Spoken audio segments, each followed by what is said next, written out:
Hello everyone, उम्मीद करता हूँ आप सभी स्वस्थ और अच्छे होंगे। और हमारी ये सीरीज़ चल रही है एसएससी सीजीएल 2021 के पेपर सॉल्यूशन की सीरीज़। और इस सीरीज़ में ये सेट नंबर है 5 और 5 नंबर जो सेट है वो है 12/4/2022 की शिफ्ट सेकंड का सॉल्यूशन इसमें हम करेंगे। इससे पहले मैंने 4 सेट अपलोड कर दिए हैं, वो आप जा कर के इस चैनल की प्लेलिस्ट में देख सकते हैं। और इस वीडियो में मैं आपको कंसेप्ट के साथ में ट्रिक्स भी बताता हूं, ताकि कंसेप्ट और ट्रिक्स मिल करके आपकी स्पीड को बूस्ट कर देते हैं, जिससे आप पेपर में आसानी से कम समय में प्रश्नों को हल कर पाएंगे।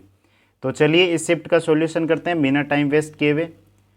पहला प्रश्न आपके सामने ये दे रखा है, ये पीछे वाली शिफ्ट में भी ऐसा प्रश्न आ रखा है।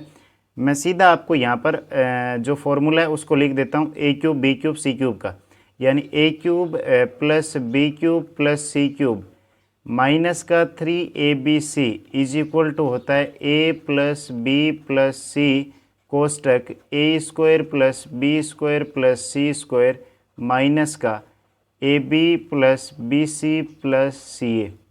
ठीक है, ये फॉर्मूला है। अब यहाँ से इस वाले को एक बार एक्सपेंड कर देते हैं। इस वाले को एक्सपेंड किया तो ये आया a square plus B square plus C square plus का 2 कोष्टक A B plus B C plus C A is equal to ये 6 का स्क्वायर 36। इसकी जो वैल्यू है यहाँ दे रखी है 32। तो ये 36 जो यहाँ दे रखा है, तो ये 32 उधर जाएगा तो 4 बचेगा। और A B plus B C plus C A is equal to कितना आ जाएगा आपका 2 आ जाएगा। इसकी वैल्यू आपकी आ जाएगी 2। अब यहाँ से इसकी वैल्यू पुट कर दो। देखो इसका पर्सन में दे रखा है 189 माइनस का 3abc, इसकी वैल्यू आपको पूछ रखी है। a plus B plus C आपको दे रखा है 6, a square B square C square दे रखा है 32 और इसकी वैल्यू दे रखी है माइनस का 2। तो ये हो जाएगा 30 गुणा 6 180 और 180 इधर जाएगा 189 में से, तो ये 9 बचेगा और इधर आ जाएगा 3abc और यहाँ से ABC की जो वैल्यू आएगी वो कितनी आ जाएगी 3। ABC की वैल्यू यहाँ पुट करेंगे तो 3 माइनस 3 कितना होता है 0 और इस पहले प्रश्न का करेक्ट आंसर है 0।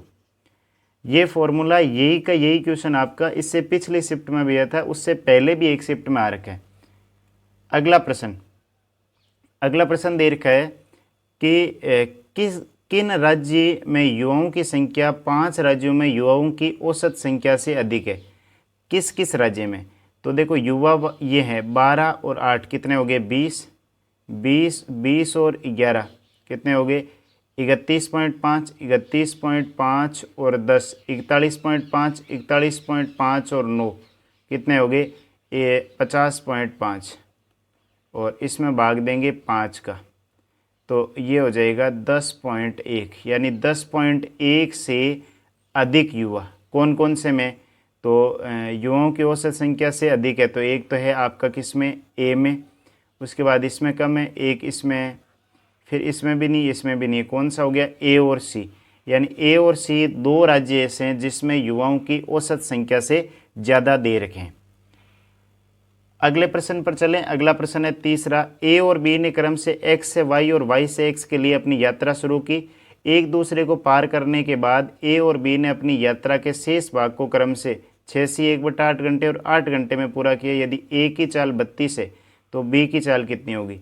यहाँ से मैं एक कंसेप्ट बता देता हूँ आपको। ये यहाँ से ये मान लेते हैं एक्स और ये वाई। ए चला, ए चलने के बाद में मान लो ये यहाँ मिला और बी चलने के बाद में मान लो ये यहाँ मिला। अब ए चलने के बाद में यहाँ जो समय लग रहा है ना, वो लग रहा है 6 से 1/8 और यहाँ इसको जो समय लग रहा है बी को, वो कितने घंटे लग रहा है? वो लग रहा है 8 घंटे। अब इसमें एक चीज़ आपको ध्यान रखनी होती है कि चाल किसकी, यानी कि A1 की जो चाल दे रखी है किसकी, A1 की बट्टा किसकी, B की, A और B की ये दे रखी है चाल। यहाँ मैं किसकी लिख रहा हूँ, ये लिख रहा हूँ यहाँ पर चाल। और अंडर रूट में ये जो समय होता है, यहाँ जो समय आपको दे रखा है, समय हमेशा उल्टा लिखा जाता है। समय लिखा जाएगा आपका T2/T1। T2 का मतलब जो आगे दे रखा है 8 और ये हो जाएगा 6 8 48 से 49 और इंटू 8 ऊपर चला जाएगा, तो अंडर रूट से निकालेंगे तो 8 और 7। ए की जो स्पीड है ना वो कितनी है 32 है, तो 8 चौक कितनी हो गई 32, और 7 को 4 से गुणा किया तो बी की जो मान आ गया वो कितना आ गया 28 किलोमीटर प्रति आवर। ये इसकी स्पीड आ जाएगी। ये वाला प्रश्न बहुत बार सीधा सीधा एग्जाम में आ रखा है। आपको इसी तरीके से ध्यान रखना है कि चाल का जो होता है वो अंडर रूट में समय के उल्टे रेशियो के बराबर होता है। आगे चलते हैं प्रश्न नंबर 4। देखो प्रश्न नंबर 4 क्या बोल रहा है। प्रश्न नंबर 4 जो है ना थोड़ा सा कैलकुलेटिव प्रश्न है। छात्रों की कुल संख्या दे रखी है 350। ये यहाँ दे रखे हैं छात्रों की संख्या, ये दे रखी है छात्रों की संख्या, और परीक्षा का पूर्णांक है 200 का।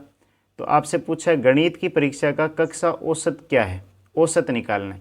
देखो 20 और 40 के बीच में कितने लड़के हैं 10, यानी मैं कह सकता हूँ कि यहाँ जो आएगा ना वो 30 नंबर आएंगे। तो 30 को 10 से गुणा करेंगे तो ये जो संख्या आएगी वो आएगी 300। ऐसे इसके बीच की संख्या लेनी है 50, तो 50 को गुणा करेंगे 18 से तो ये आ जाएगा 900। आगे ऐसे ही 70 को 32 से गुणा करेंगे तो ये आ जाएगा 2200, कितना हो जाएगा 40, 2240। इसके बाद में आपका दे रखा है 45 को किससे करेंगे 90 से, 45 को 90 से करेंगे तो ये हो जाएगा 4050, 4050। इसके बाद में आपको 60 को गुणा करेंगे 110 से तो ये आपका हो जाएगा 6600, ये हो गया आपका 6600। फिर 75 को गुणा करेंगे किससे 110 से तो ये आपका आ जाएगा 9750। 55 को गुणा करेंगे 150 से, गुणा करो देखो 55 गुणा 150 तो ये हो जाएगा 8250।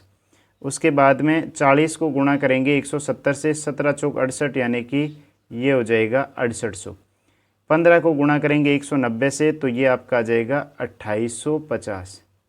अब ये जो टोटल आपका दे रखा है इन सभी को आपस में जोड़ना है। इन सभी को जोड़ करके किसका भाग लगाएंगे, छात्रों की कुल संख्या यानी कि 350 का इसमें लगाएंगे भाग। तो सभी को एक बार आपस में जोड़ेंगे तो ये 0, एक बार इन सभी को आप आपस में जोड़ लेना। तो जोड़ने के बाद में जो संख्या आएगी वो आपकी आ जाएगी 41,640, लगभग समथिंग यही आएगा। 350 का इसमें जब भाग देंगे तो ये आपका आएगा 119.25, और 119.25 कौन सा हो जाएगा 119.3, लगभग ये समथिंग बराबर हो जाएगा। तो ये एक पर्सन जो था वो इसका कैलकुलेटिव था, ये कैलकुलेशन था। इसको आपको हमेशा लास्ट में ही अटेम्प्ट करना है, पहले इस प्रश्न को अटेम्प्ट नहीं करना है। आगे चले इसके प्रश्न नंबर 5। प्रश्न नंबर 5 दे रखा है 1 minus cot theta 1 minus tan theta का होल स्क्वायर माइनस का 1, इसकी वैल्यू क्या होगी। देखो यहाँ जो ये दे रखा है ना इसको मैं यहाँ लिख देता हूँ, ये संख्या है। इस टेन थीटा को मैंने लिखा 1/कोट थीटा। अब यहाँ से ये कोट इधर जाएगा, कोट -1 तो, और ऊपर चला जाएगा कोट, तो ये कोट का स्क्वायर जो है वो बाहर आएगा तो ये तो आ जाएगा बाहर कोट स्क्वायर थीटा, और अंदर जो बचा वो बचा 1 माइनस कोट थीटा का स्क्वायर, और नीचे बचा कोट थीटा -1 का, ऊपर स्क्वायर है और माइनस का 1 है। ठीक है, क्या ये दोनों देखो यहाँ माइनस कॉमन लेते ही और माइनस का स्क्वायर करते ही वो प्लस में कन्वर्ट हो जाएगा, तो ये हो गया कैंसिल। क्या बचा यहाँ से कोट स्क्वायर थीटा माइनस का 1, और ये कौन सा ऑप्शन है, पहला ही ऑप्शन है कोट स्क्वायर थीटा माइनस का 1। अगला प्रश्न है प्रश्न नंबर 6।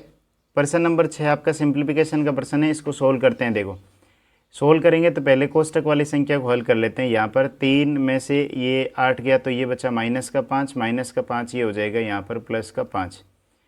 अब यहाँ पर 12 में से 9 गए 3, 3 को गुणा इससे किया तो ये 3 को गुणा किया 5 से 15, और 15 यहाँ पर ये हो जाएगा 15, और यहाँ ये हो जाएगा 3, तो ये आ गया 3, 3 गुणा 15 यानी कितने हो गए 45, 45 और 5 कितने हो गए 50, तो ये 50 हो गया।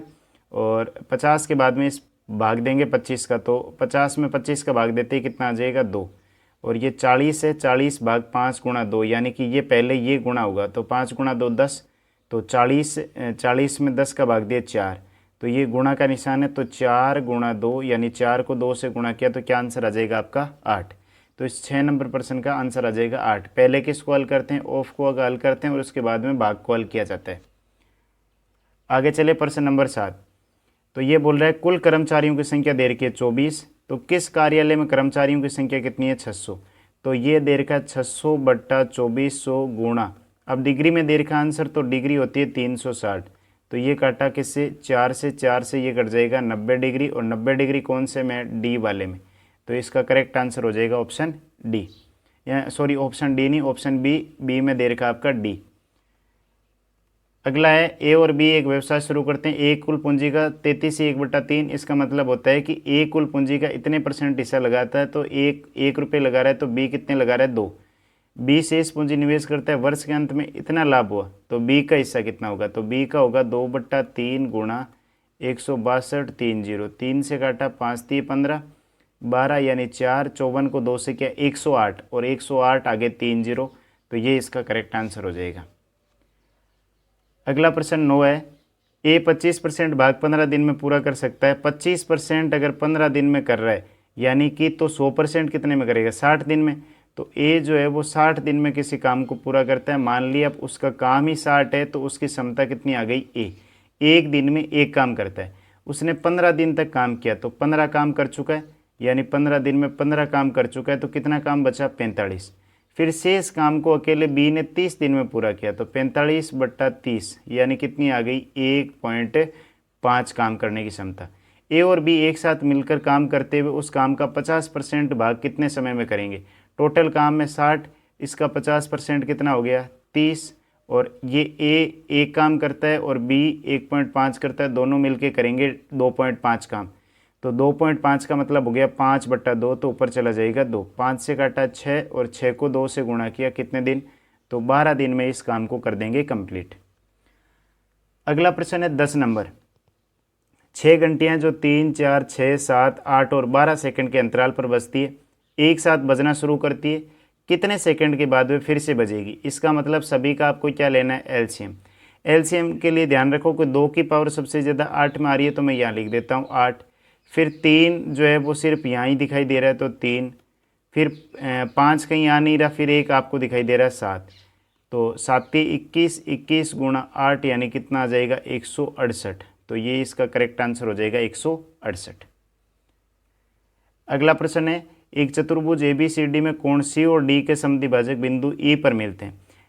अब देखो ABCD एक चक्रीय चतुर्भुज है, सॉरी चतुर्भुज ही है, ABCD कैसा भी बना दो, C और D के समद्विभाजक, यानी ये कोण समद्विभाजक है, ये समद्विभाजक है, किस बिंदु पर मिलते हैं, E बिंदु पर मिलते हैं। अगर CED ये जो कोण है वो 57 है, तो A का मान है 47, तो इसका मान कितना होगा। हमेशा के लिए ध्यान रखो, जब भी कोण समद्विभाजक मिलते हैं तो जो सामने वाले कोण होते हैं, इन दोनों कोणों के योग का आधा ये होता है। इसका मतलब 47 प्लस का जो B की वैल्यू है वो 57 गुणा 2 के बराबर है। तो B की वैल्यू कितनी आ जाएगी, 114 माइनस 47। 114 में से 47 घटाएंगे तो ये कितना आ जाएगा, ये आपका आ जाएगा 67 डिग्री। ठीक है, यही आएगा, हाँ 67 डिग्री। तो ये इसका आंसर हो जाएगा। ये आपको थ्योरम ध्यान रखनी, ये बहुत बार पूछी गई है। अगला प्रश्न है 12। त्रिभुज ABC की भुजा AB और AC को क्रम से D और E तक बढ़ाया जाता है, और CBD और BCE के समद्विभाजक बिंदु P पर मिलते हैं, तो कोण A 78 है, तो P का मान क्या होगा। ये आपको दे रखा है ABC, भुजा AB और AC को आगे की तरफ बढ़ाया गया है, कहाँ कहाँ पर तक, D और E तक। आपसे बोला है कि ये वाला कोण और ये वाला कोण, इन दोनों के कोण समद्विभाजक आपस में बिंदु P पर मिलते हैं। कोण A का मान है 78 डिग्री, तो ये जो कोण होता है वो होता है 90 माइनस कोण A/2। तो ये आ जाएगा 90 माइनस इस 78 का आधा। 78 का आधा कितना आ जाएगा, तो ये आ जाएगा आपका 39 डिग्री। तो 39 डिग्री आएगा, तो यहाँ से 39 माइनस करेंगे तो कितने डिग्री आंसर आ जाएगा, 51 डिग्री। तो 51 डिग्री इस P का मान हो जाएगा। आगे चलते हैं प्रश्न नंबर 13। O केंद्र वाले वृत्त में चक्रीय चतुर्भुज ABCD की रचना करते हैं।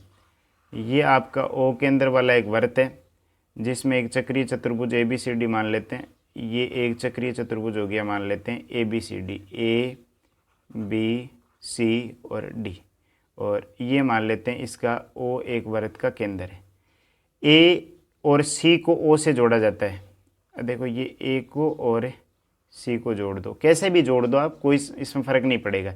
ए बी सी बराबर 2 PA, ए बी सी यानी कि ये कितना है 2 PA, ए डी सी बराबर 3 PA, ए डी सी बराबर आपका दे रखा है 3 P। तो परिवर्ती ए ओ सी का माप ज्ञात करो, ए ओ सी का मान निकालना है। ये देखो चक्रीय चतुर्भुज में आमने सामने कोणों का योग होता है 180, तो 3 और 2 5, P का मान 180 है, तो P का मान आपका आ जाएगा 36। अगर P का मान 36 है तो यहाँ से मैं बोल सकता हूँ कि P का मान अगर 36 है तो ये 3 P हो जाएगा 108 डिग्री। अब मान लो ये पॉइंट अगर इधर होता तो ये यहाँ से लेकर के यहाँ तक इसकी जीवा होती, और जीवा द्वारा ये इसके केंद्र पर कोण होता, तो ये परिधि के कोण का दुगुना होता है। तो 108 का डबल कितना हो जाता है 216, और परिवर्त पूछा इसका मतलब वो 180 से ज़्यादा ही होगा, तो यहाँ इसका करेक्ट आंसर हो जाएगा 216। इधर वाले में लोगे तो ये आपका आएगा कितना, सॉरी 72 से आपका जो निकलेगा वो आपका 108, और 108 से उधर वाला वो अलग हो जाएगा परिवर्त कोण। प्रश्न नंबर 14 दे रखा है ए का 11/5 संख्या बी के 22% के बराबर है। तो ए का 11/5 जो है वो बी के 22% के बराबर है, 22/100। 11 से काटा 2, 5 से काटा 20, 5 से काट दिया 20, और 2 से काट दिया 10। इसका मतलब ये हुआ ए बट्टा बी की वैल्यू आई 1/10। तो मैं ऐसे कह सकता हूँ ए बी, अगर ए 1 है तो बी कितना है 10 है। सी, बी तीसरी संख्या सी के 2.5% के बराबर है। 2.5% का मतलब होता है 1/40। अगर ये 1 है ना तो ये 40 है, तो ये 40 से कितना हो जाएगा 400 हो जाएगा सी। यदि सी का मान 5500 है, इसका मान 5500 है, तो 5500/400, तो मैं कह सकता हूँ 1 की वैल्यू कितनी आ गई 55/4। आपसे पूछा 1 का 80%, तो 1 का मान 1 है, 1 का मान है 55/4, और 80% का मतलब होता है 4/5, प्लस बी का मान है 10, 1 का मान होता है 55/4 गुणा 10, और कितने 40%, यानी कि 40/100। ठीक है, तो यहाँ 2 0 से 2 0, 4 से 4 कटा, तो ये बचा यहाँ 55, और 4 से 4 और 5 का भाग 55 में दिया, तो ये हुआ 11। 11 और 55 कितना आंसर आ गया 66। तो यहाँ से इसका करेक्ट आंसर आ जाएगा आपका 66। अगला प्रश्न है प्रश्न नंबर 15। एम और एन एक इमारत के आधार से एक सीधी रेखा में क्रम से 72 मीटर और 128 मीटर दूरी पर स्थित है। इन दोनों बिंदुओं से इमारत के शीर्ष का उन्नयन कोण पूरक कोण है, तो इमारत की ऊंचाई कितनी होगी। देखो आपको ये डायग्राम दे रखा है इस तरीके से, यानी कि अगर ये पूरक का मतलब ये अगर एल्फा है ना, तो ये कितना है 90 माइनस एल्फा है, और ये दूरी अगर 72 दे रखी है ना, तो ये टोटल दूरी दे रखी है 128। और आपसे पूछा इस मीनार की ऊंचाई कितनी होगी। इस मीनार की ऊंचाई आपसे पूछिए, तो इस मीनार की जो ऊंचाई होती है वो x मान लो, ये दूरी a होती है, पूरी दूरी b मान लो, तो x² बराबर होता है AB, तो x बराबर होता है √AB। तो मीनार की जो आएगी वो आएगी 72 गुणा 128। तो 72 को मैं लिख दूँ 36 गुणा 2, और 36 का बाहर निकलेगा 6, और 128 को 2 से गुणा करेंगे 256, और 256 किसका होता है, ये होता है 16 का। तो 16 गुणा 6 यानी कितने मीटर आएगी मीनार की ऊंचाई, तो ये आएगी 96 मीटर मीनार की या इमारत की ऊंचाई आ जाएगी 96 मीटर। ध्यान रखना है कि जब भी आपको इस तरीका का दे तो यहाँ पर ये x होती है, ये दूरी a होती है, पूरी दूरी होती है b, तो x का जो मान होता है वो होता है अंडर रूट का ab। कब होता है, जब ये दोनों कोण आपके क्या होने चाहिए, ये दोनों कोण पूरक कोण होने चाहिए। आई होप सभी को ये प्रश्न समझ में आ गया होगा। इसके बाद में अगले प्रश्न पर चलते हैं, प्रश्न नंबर 16। हाँ, ये प्रश्न बहुत बढ़िया है। ये प्रश्न आपके मेंस के एग्जाम में भी कई बार पूछा गया है, और 2019 के पेपरों में भी ये प्रश्न खूब आया है। अगर मैं इसकी बात करूं तो यहाँ से क्या करना होता है, ये समीकरण है, पूरी हल नहीं करनी होती है। कॉमन अगर बाहर 2 दे रखा है ना इधर, तो बस जो इसके आगे वैल्यू चिपकी हुई होती है वही उसका मान होती है। जैसे a है तो a के आगे माइनस लग रखा है -1, यानी a की वैल्यू है -1।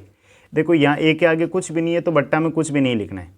बी के आगे यहाँ कुछ भी नहीं है, एक है, बी के आगे यहाँ कुछ भी नहीं है, तो बी की वैल्यू सीधी कितनी हो जाएगी, 1।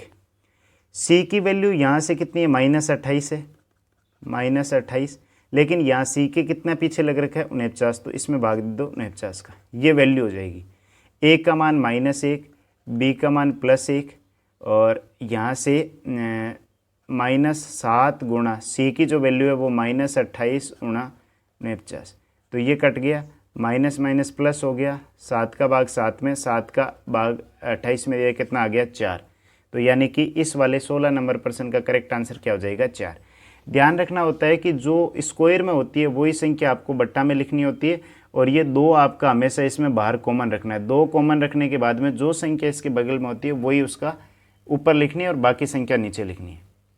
17 नंबर, 2 वस्तुओं ए और बी के क्रय मूल्य का अनुपात है 4:5। मान लेते हैं कि ये इसका मूल्य है 4 और ये इसका मूल्य है 5।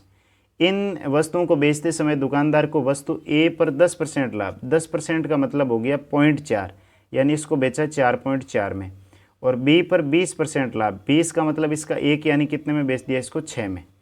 उनके विक्रय मूल्य का अंतर है 480, यानी ये जो विक्रय मूल्य है इनका अंतर कितना है, यहाँ पर है 1.6 और इसका अंतर है 480, तो एक का जो अंतर आएगा ना वो आ जाएगा आपका 300। तो वस्तु बी और ए के क्रय मूल्य का अंतर कितना है, तो ये वस्तु बी और ए के क्रय मूल्य का अंतर 1 है और 1 की वैल्यू कितनी है, 300, तो आपका करेक्ट आंसर हो जाएगा 300। आगे चलते हैं प्रश्न नंबर 18। जब वर्षों की संख्या प्रतिशत प्रति वर्ष ब्याज दर के आधे के बराबर होती है, यानी कि अगर मैं रेट की बात करूं और मैं टाइम की बात करूं, तो अगर रेट मान लेते हैं कि x है, तो जो वर्षों की संख्या है वो x/2 है, तो किसी राशि पर साधारण ब्याज राशि का 1/8वां हिस्सा होता है साधारण ब्याज की दर से, तो r और t इनका जो गुणा होता है ना, x गुणा x/2 बराबर, ये है 1/8वां हिस्सा किसका, 100 का। तो ये 2 से इसको काटा 4, 4 से इसको काटा 25, x² बराबर 25, तो x का मान आ गया 5, यानी रेट कितने % आ गई, 5%। आपसे बोला 15,000 रुपये के लिए उसी ब्याज दर पर 8 वर्षों के साधारण ब्याज कितना होगा। देखो 8 वर्ष है, 5% की दर से रेट मिल रही है 5%, तो 8 गुणा 5 कितने % ब्याज मिलेगा, तो आप यहाँ कहोगे कि 40% इसका क्या मिल जाएगा, ब्याज। 40% किसका, 15,000 का 40%, और आपको पता है 15,000 का 40% कितने रुपए होता है, 6,000 रुपये। तो इसका जो करेक्ट आंसर आ जाएगा वो क्या हो जाएगा, 6,000 रुपये। ये इसका सही आंसर हो जाएगा। आई होप सभी को ये प्रश्न समझ में आ गया होगा। आगे चलते हैं अगले प्रश्न पर, प्रश्न नंबर 19। ये तो एसएससी का फेवरेट है, बहुत बार आ चुका है। एबीसी में कोण ए बराबर 88 और त्रिभुज त्रिभुज का अंत्य केंद्र आई है, तो बीआईसी का मान क्या होगा। ये दे रखा है एबीसी और ये आपको दे रखा है 88 डिग्री, और बीआईसी पूछा है, ये होता है 90 प्लस कोण a/2, तो 90 प्लस 44 और कितना हो जाएगा 134 डिग्री। ये इसका करेक्ट आंसर हो जाएगा 134 डिग्री। आगे चले, यदि एक गोले का आयतन उतनी ही त्रिज्या वाले बेलन के आयतन के बराबर है, तो बेलन की त्रिज्या और ऊंचाई में अनुपात निकालना है। तो गोले का आयतन होता है 4/3 पाई r⁻3, और बराबर की बात करूं, बेलन का आयतन होता है पाई r²। त्रिज्या बराबर है तो दोनों की r² कर दिया मैंने, ऊंचाई h, पाई से पाई कैंसिल, r² से ये r बचा। आपसे त्रिज्या और ऊंचाई का पूछा तो यहाँ त्रिज्या लिख देता हूँ, ये ऊंचाई इधर आ जाएगी, तो ये 3 ऊपर चला जाएगा और 4 नीचे आ जाएगा, यानी कितना अनुपात आ गया, 3:4। ये इसका करेक्ट आंसर हो जाएगा 3:4। आगे चले 21 नंबर प्रश्न। आपसे बोला है 2016 और 2019 में मिलाकर कैंप ए में नामांकित छात्रों की कुल संख्या, कैंप ए यानी कि 2016 और 2019 कितने हो गए, 140 और 180 यानी कि 320। 2015 और 2017 में मिलाकर कैंप बी में, 2015 और 2017 में मिलाकर कैंप बी में कितने हो गए, 500। छात्रों की संख्या का कितने % है, तो 500 गुणा 100, 20 से 20 और इसका भाग देंगे तो कितने % आ जाएगा, 64%। प्रश्न नंबर 22, प्रश्न नंबर 22 क्या बोल रहा है, 1 plus cot theta plus cos theta under root में कोट थीटा माइनस का कोस थीटा, इसकी वैल्यू क्या होगी। तो यहाँ से मैं क्या करता हूँ कि इस वाले को हल करने की कोशिश करते हैं। देखो थीटा की वैल्यू अपन पुट नहीं करके देख रहे हैं, सीधा मैं क्या करता हूँ, ऊपर नीचे इस प्लस वाले से गुणा कर देता हूँ। किसका गुणा किया मैंने, ऊपर नीचे coat theta plus cos theta का गुणा किया, तो ये स्क्वायर है तो ये अंडर रूट हट जाएगा, तो ऊपर जो बचेगा कोट थीटा प्लस का कोस थीटा। ठीक है, नीचे वाले को हल करना है, तो ये हो जाएगा coat square theta minus cos square, क्योंकि ए प्लस बी और ए माइनस बी, यानी कि ये हो जाएगा आपका कोट स्क्वायर थीटा और माइनस का कोस स्क्वायर थीटा। यहाँ से ये जो कोट स्क्वायर थीटा है, कोट स्क्वायर थीटा को लिख सकते हैं कोस स्क्वायर बटा साइन स्क्वायर, तो कोस स्क्वायर इसमें से आ गया कॉमन, तो ये 1 बटा साइन स्क्वायर हो जाएगा कोसेक स्क्वायर माइनस का 1, और कोसेक स्क्वायर माइनस 1, जो कोसेक स्क्वायर ये आपका आ रहा है cos square theta, cosec square minus 1 होता है कोट स्क्वायर थीटा, और ये है कोस स्क्वायर थीटा।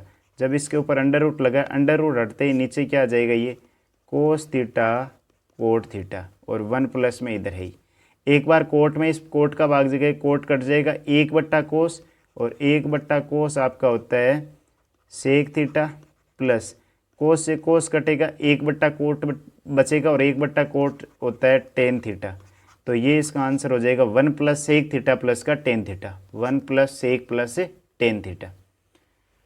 आगे चलते हैं, प्रश्न नंबर 23, ये एक संख्या दे रखी है 88 से विभाजित है, तो b माइनस ए का मान क्या होगा। 88 का मतलब 11 से विभाजित है और 8 से भी विभाजित है। 8 की विभाजकता का नियम कहता है कि पिछले 3 अंक उठा लो, 4 6 सॉरी यहाँ पर 4 6 और b, इसमें भाग देंगे 8 का, तो 8 पंजे 40, कितना बचा 6, और 6 से b का मान अगर मैं 4 लूँगा तो 8 पंटे 64, तो b की वैल्यू आ गई 4। अब आपके पास में यहाँ b की वैल्यू है 4। अब 11 का विभाजकता का नियम, एक एक अंक छोड़ के ले लो, 4 और 4 8, 8 और 5 13, 13 और 8 कितने हो गए, तो 13 और 8 हो गए 21। फिर यहाँ से 6 6 और 1 7, 7 प्लस a, तो 7 प्लस का a।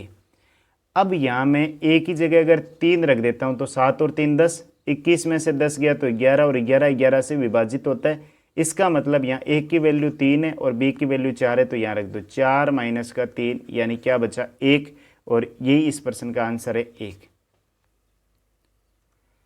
प्रश्न नंबर 24, 70 और 90 के बीच सभी अभाज्य संख्याओं का औसत कितना होगा। तो 70 और 90 के बीच औसत संख्या जो होती है ना, वो 6 के मल्टीपल में आती है, तो 6 का मल्टीपल होता है 72, तो 72 से पहले 71 भी अभाज्य संख्या है, 73 भी है। फिर 78, 78 से पहले 77, 77 नहीं है, 77 नहीं है, लेकिन 79 अभाज्य है। फिर कितना आ जाएगा, फिर आगे संख्या आ जाएगी आपकी 83, और फिर आ जाएगी 89। सभी को आपस में जोड़ देते हैं, सभी को आपस में जोड़ा तो क्या आ गया 395 बट्टा 5, तो ये कितना आ जाएगा 79, यानी कि इन सभी संख्याओं का औसत कितना हो जाएगा 79। इस सीरीज का लास्ट प्रश्न है, एक दुकानदार अपने माल पर उसके क्रय मूल्य से 20% अधिक मूल्य अंकित करता है और प्रत्येक वस्तु पर 10% की छूट देता है, तो उसका प्रतिशत लाभ कितना होगा।